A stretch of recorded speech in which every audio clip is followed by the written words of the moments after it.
প্রিয় দর্শক, বিপিএলে দল কিনলেন শাকিব খান।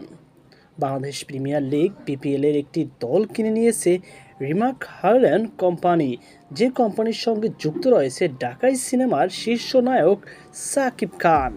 জানা গেছে বিপিএল ঢাকার ফ্র্যাঞ্চাইজি কিনেছে শাকিব খানের কোম্পানিটি, যার মধ্যে দিয়ে দেশের সবচেয়ে বড় ঘরোয়া টুর্নামেন্টে যুক্ত হলেন ঢালিউড কিং।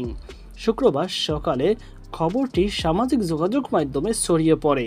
এছাড়া রিমার্ক হ্যালেনের ঢাকা ফ্র্যাঞ্চাইজি কেনার বিষয়টি একাধিক গণমাধ্যমে নিশ্চিত করেছে বাংলাদেশ ক্রিকেট বোর্ডের বিসিবি একটি সূত্র। ওই সূত্রটির দাবি, ইতিমধ্যে ফ্র্যাঞ্চাইজি কেনার আনুষ্ঠানিক প্রক্রিয়া অর্থাৎ সাইনিং মানি সম্পন্ন হয়েছে। সবশেষ বিপিএলে দুর্দান্ত ঢাকার মালিকানা ছিল নিউটেক্স গ্রুপের কাছে। তাদের অধীনে দুর্দান্ত ঢাকা নামে সবশেষ বিপিএল খেলেছে এই ফ্র্যাঞ্চাইজিটি।